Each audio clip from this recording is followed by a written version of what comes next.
Okey, hari tu saya sembang dengan, sebelum ni kita ada sesi dengan Badul kan. Badul kata, AR Badul kata pelawak-pelawak ni dia ada transformasi dari segi pelakon yang akan naik tinggi tu. Dia macam berubah 10 tahun. Jadi apa yang dia cakap tu ada kebetulannya. Contohnya waktu zaman dia, selepas dia tu ada pula orang lain pula, Mr. Oz lah, si Salih Yaakob lah. Dan ada pula sekarang ni geng-geng Maharaja Lawak lah, geng-geng apa. So dia ada pengganti kan. Tapi Mamat ni dia merentasi. Itu macam mana bang pendapat bang dari segi pelakon komedi itu sendiri? Yang mana? Yang maksudnya yang macam si Badul cakap, dia ada pengganti, dia ada setiap 10 atau 5 tahun macam tu dia akan ada satu grup yang akan menonjol. Dia tak boleh ramai-ramai. Macam Mamat ni dia bawa ramai bang. Tapi macam kalau dulu tu dia bawa sikit. Kalau Badul tu grup dia. Ya. Menonjol. Dia sebenarnya talent tu sentiasa wujud. Talent tu sentiasa wujud. Makna lepas generasi ke generasi dia sentiasa wujud talent-talent yang baru. Betul. Itu dah memang tak dapat dinafikan lagi. Cuma bagaimana kita melahirkan talent itulah, bagaimana kita mempertengahkan talent itu. Dan umpama Raja Lawak tu banyak menjukir, kita tak pernah, selama ini kita tak pernah terfikir bahawa terlalu banyak pelawak-pelawak di Malaysia kita ni. Setelah talent mereka terserah, baru kita tahu bahawa ramai lagi di luar sana yang terpinggir. Kita rasa insyaAllah inilah yang menyelamatkan apa seperti apa yang Badul cakap tu, setiap tahun ada saja menggantinya. Itu juga. Tapi dalam sudut cerita Mamat ni ada satu kelainan ya. Cerita ini bukanlah cerita komedi, tapi cerita yang terjadi di sebuah perkampungan. Perkampungan tak tahu di mana, tapi kemungkinan di Perak lah. Maka bila terjadi di kampungan tu, tidaklah wujudnya pelawak-pelawak dan komedi-komedi. Cerita tu akan lahir dengan penuh situationnya, dengan suasananya yang ada, iaitu suasana kampung. Dan suasana yang terjadi di sebuah kedai. Itu memang tidak lahir lah kata pelawak-pelawak di situ. Kalau dia kata Mamat dapat melahirkan melawak, salah. Mamat tidak pernah melahirkan seorang komedi pelawak. Dia datang penuh dengan situation, dengan juga watak-watak yang tidak ada, watak-watak yang kita katakan yang memang kata orang memang dikenali lah ya, pelakon-pelakon yang dikenali oleh khalayak ramai. Itu adalah Mamat. Satu lagi macam saya melihat pula komedian kita kenal zaman P.Ramlee, zaman Aziz Sartar, zaman-zaman tu kan. Tetapi peranan TV station pun penting saya fikir apabila TV station mula membuat dulu pimai-pimai, makna zaman Sabri itu RTM, zaman Sabri, zaman Setia apa semua. Tetapi apabila apabila senario berada di TV3, rakyat terpaku dengan senario. Lalu apabila Astro start dengan Maharaja Lawak, komedi apa semua ni, dia lahir di situ pula. Maknanya peranan TV station membentuk ataupun kuat. Tapi apabila tiba di Abang Mamat, Mak Khalid ni, dia tidak melihat semua kerana dia mempunyai satu bundle idea komedi. Lalu dia pick up Abang Mat yang seorang academician, Dewa yang dikenali pernah bekerja dengan dia. Banyak juga yang bukan komedi orangnya, tetapi ceritanya komedi. Lalas kita boleh menerima yang dalam tu komedi.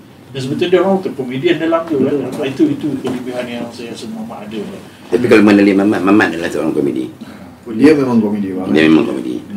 Dalam 10 dia cakap ada 1-2 yang kita mesti ketawa. Itu komedi. Idea komedi itu terlalu banyak dekat dia. Sejak dari dulu lagi dia komedi. Jadi kenapa tidak lahirkan komedi ini dia dalam bentuk skrip. Itulah. Jadi skrip datang spontan daripada jiwa dia sendiri, daripada cita, daripada rasanya sendiri. Sebab dia adalah seorang komedian. Komedian bukannya komedian yang dapat komedi yang naik ke pentas untuk menjadikan, tidak. Dia komedi yang terlindung. Itulah Mamat Khalid. Subjek dia banyak sangat. Tersembunyi orang. Sebab dia pernah WhatsApp saya tengah malam. Waktu tu betul dia syuting di kampung saya. Dia kata, "Dil, aku panggil 20 orang bunian, datang 40 orang." Maksudnya di Kuala Panas, maksud di Kuala Kansar. Maksudnya dari dialog itu saya dah rasa komedi. Maksudnya memanglah dia panggil ekstra 20 orang, tapi yang volunteer nak berlakon tu 40 orang kan. Dan tempat tu memang kita kenal tempat tu pun tempat yang kata orang keras sikit kan. Maknanya dia memilih lokasi yang tu kan. Saya tak tahu apa cerita dia yang pasal orang Bunian tu kan. Dan memang dia seorang komedian lah. So saya kata maknanya apa yang ada di lab tu mengalir ada juga dekat dia. Itu yang dia mudah mencipta rasa komedi. Sebab itu penulis skrip dia mesti ada jiwa komedian untuk nak membuat skrip komedi. Kalau tidak, dia tak boleh nak lahirkan. Kalau pelakon pula pun kena ada jugalah. Pelakon juga bukan saja komedi, dia mesti rasa komedi. Mesti ada rasa komedi.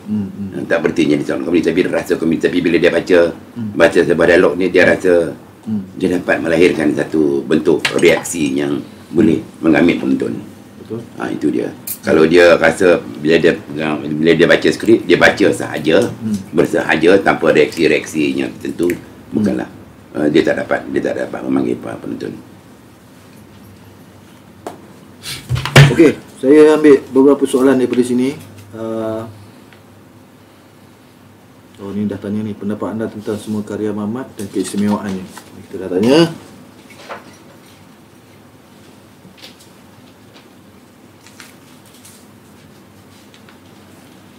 Apakah anugerah tertinggi yang anda rasa patut bagi pada Mamat Khalid atas sumbangannya dalam filem?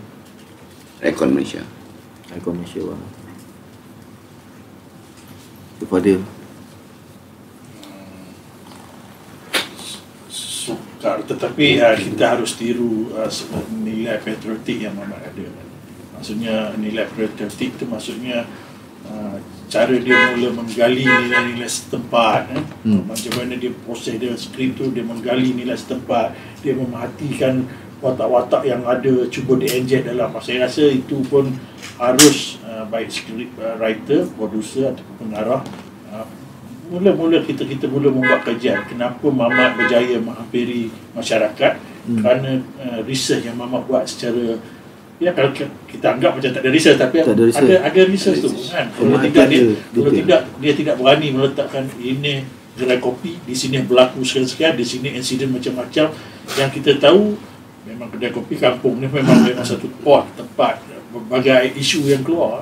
Tapi kejayaan Mamat mengintai hal-hal macam ini yang harus script writer ataupun harus script writer belajar lah. Kita harus belajar banyak part yang Mamat tinggal yang kata orang boleh kita mula buat kajian. Kalau Abang Dewa macam mana? Yalah betul. Pengiktirafan ke atas tu. Pengiktirafan tu payahlah kita nak letak kategori apa. Untuk anugerah kita beri pada arwah. Tapi daripada penceritaan dia yang boleh terima di masyarakat semua, baik budak sampai dialog kita, kadang-kadang budak-budak boleh ajuk-ajuk. Betul kan? Sampai ke situ kadang-kadang sampai ke situ budak-budak pun boleh ajuk dialog kita ni. Kadang-kadang saya duduk ialah kawasan perumahan gitu. Kadang-kadang budak pacik zombie lah dialog, dia boleh bercerita dialog kita budak kan. Dia lari pasal dia tak kenal kita kan, tapi dia boleh ngajuk kita dengan dialog-dialog kita. Kan sampai tahap tu dia punya kesan pada baik budak sampai ke kita yang tua. Dan satu lagi yang berubah, saya melihat dialog yang Mamat cerita tu budak ajuk, tetapi satu yang kita rasa humor. Compare dengan ada cerita-cerita kita yang budak bercakap luguar yang talong-talong jadi kasar kan. Dekat sini saya melihat ada part kadang-kadang dialog tu ditiru oleh masyarakat, ada part terlalu biadab kita rasa kan. Tapi Mamat ni macam part-part Ramli punya ciptaan lah, dialog-dialog yang kata Apek mau mati pegang bendera lah. Dia jadi satu unsur yang sopan lah bagi saya kan. Yang sopan sikit. Dialog yang penuh dengan peradaban. Sebab saya kata ikon ni, sebab ikon ni adalah tempat rujukannya. Betul. Jadi segala para penyelidik dan juga para sarjana di hari-hari kemudian, iaitu para pelajar, boleh merujuk kepada sifat dan sikap dan kejayaan Mamat sebagai satu rujukan akademik. Dan boleh membuatkan satu beberapa jurnal mengenai akademik. Ini adalah satu contoh-contoh yang baik untuk menjadi seorang pengarah yang kita panggil ikonik. Dan jarang kita ada pengarah di Malaysia. Dia adalah satu-satunya pengarah di Malaysia yang begitu kelainan sekali. Seperti saja dah 40 tahun di dalam bidang kemarahan yang saya mengenali Mamat.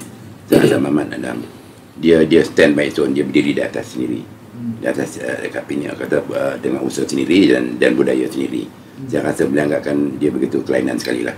Itu the uniqueness yang ada pada Mamat tu memang sukar nak dicari ganti. Dan saya pun tak tahu bila nak dapat ganti.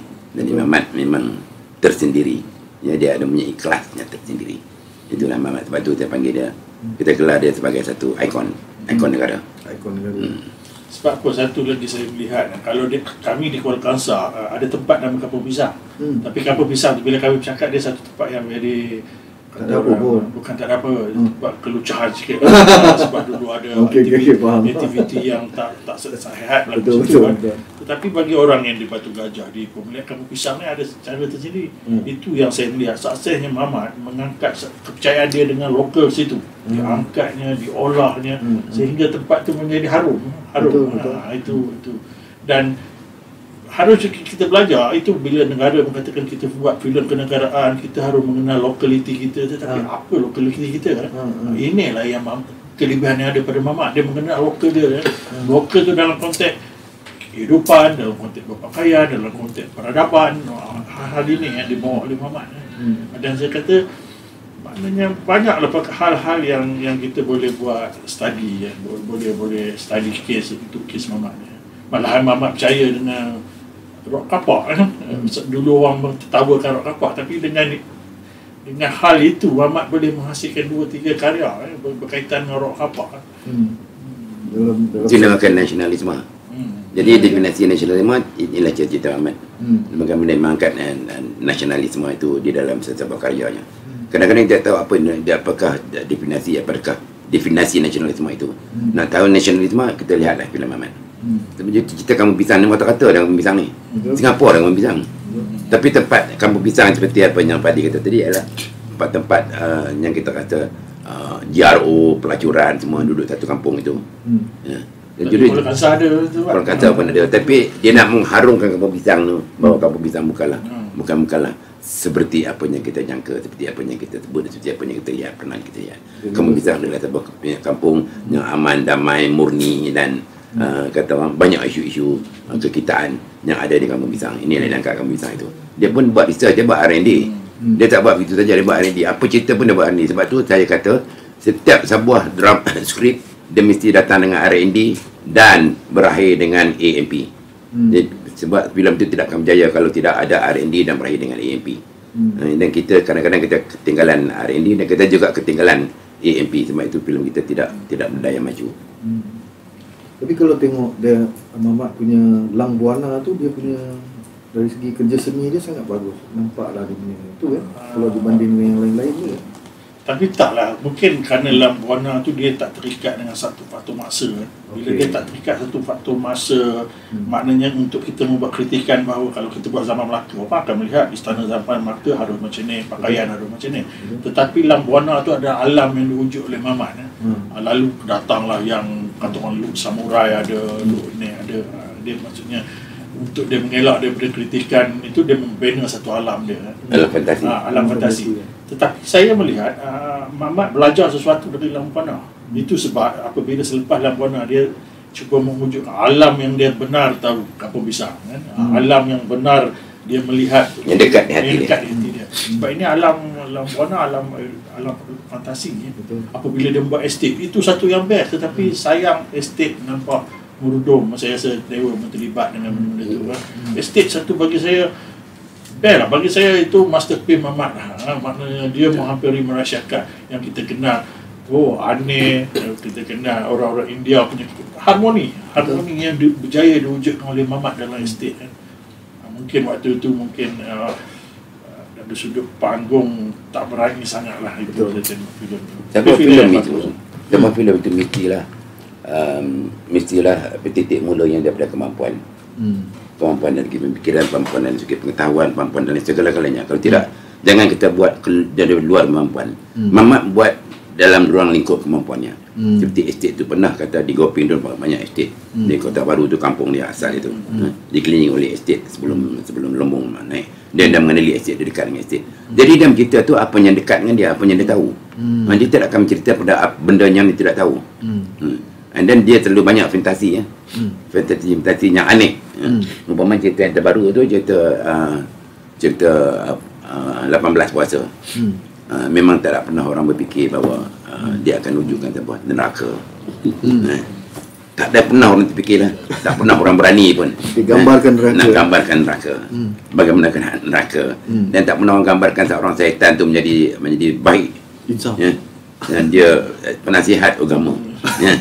Yang tak pernah terfikir. Tiba-tiba dia datang dengan fikiran tu. Itulah yang menariknya. Dan dia tak salah.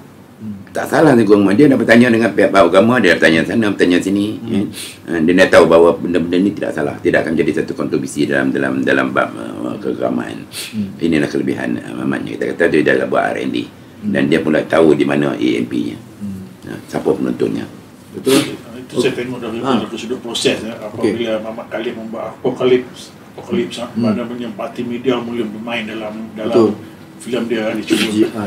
Lalu apabila dia membuat apa tadi neraka pun itu saya tengok banyak bukanlah CGI ada situ itu saya tengok maknanya Muhammad dia bukan sekadar meroka dari sudut isu ni, penerokan dari sudut media pun dia dah mula, teknologi dia sudah kan. Maknanya kalau itulah kata orang kalau disupport oleh guru yang hebat yang membantu, saya rasa seronok kita melihat neraka kalau dia sampai ke tahap avatar punya look dah sampai ke situ baru the make real tu berlaku.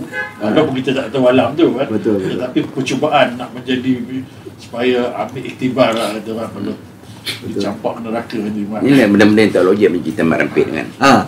Ni keluar dari kubur dengan api tu. Adakah masuk akal tu? Adakah cerita teologi? Keluar kubur dengan api dengan teknologinya sendiri tapi itulah satu penceritaan.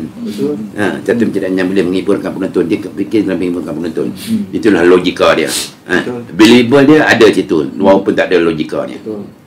Yang naik motor nampak girlfriend dia apa semua itu ada. Itu terhibur, kita kata terhibur. Walaupun cerita tu kita orang tahu itu ada satu fantasi. Tapi dia sangat menghiburkan terutamanya orang-orang Melayu.